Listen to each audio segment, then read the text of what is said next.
ఇక్కడ చూసారు కదండీ! మా పాప ఇప్పుడు సమ్మర్ సీజన్‌లో ఎండలు ఎక్కువగా ఉండడం వల్ల పిల్లలందరికీ కూడా వాటర్‌లో ఆడుకోవడం చాలా ఇష్టం అనమాట.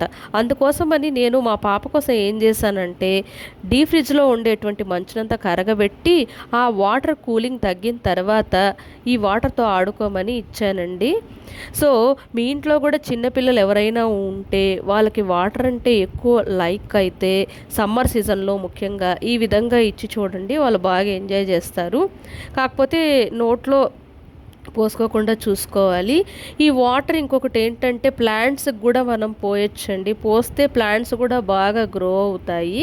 మనకు ఇంట్లో ఉండే స్టోరేజ్ ఆఫ్ వాటర్‌ని సేవ్ చేసుకోవచ్చండి ఈ విధంగా కూడా.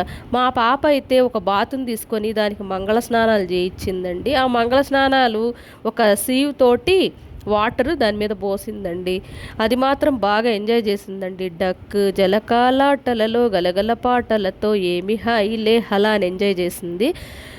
స్నానమంతా అయిపోయిన తర్వాత మా పాప ఆ బాతుని బాగా పిండేసిందండి. ఎందుకంటే దానికి వెనకాల ఒక పీక ఉంది కదండీ! దాని గుండా వాటర్ అంతా లోపలికి వెళ్ళిపోయిందని చెప్పేసి మొత్తం పిండేసిందండి. వాటర్ అంతా బయటకొచ్చేసింది. తర్వాత ఏం చేసిందంటే ఒక టబ్బులో అదే వాటర్ తీసుకొని ఒక ఆ బోట్ పైన బాతుని కూర్చోబెట్టిందండి. మనకు మామూలుగా తెడ్డు ఉంటుంది కదండీ!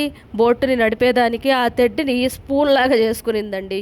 అసలు ఈ చిన్న పిల్లలకి ఈ క్రియేటివిటీ మైండ్ ఎక్కడి నుంచి వస్తుందో తెలియదు గానీ వాళ్ళకి హ్యాట్స్ ఆఫ్ చెప్పాలండి. ఇంకొకటి ఏంటంటే చిన్నపిల్లలకి చిన్నప్పుడే క్రియేటివ్ మైండ్ చాలా ఎక్కువగా ఉంటుందంటండి. ఇక్కడ చూసారు కదా! మామూలుగా అయితే మనం పడవెక్కినప్పుడు బోట్ నడిపే అతను తెడ్డుని వెనక్కి నెట్టుతూ ఉంటే నీళ్ళల్లో ఆ బోటు ముందుకు వెళ్తుంది. కానీ మా పాప ఏం చేసిందంటే స్పూన్ లాంటి తెడ్డుని వాటర్‌ని డిస్టర్బ్ చేస్తూ ఉంటే ఆ బోట్ చక్కర్లు కొడుతూ ఉన్నిందండి. సో, ఇంకొకటి ఏంటంటే అకార్డింగ్ టు మనకు న్యూటన్స్ థర్డ్ లా అండి.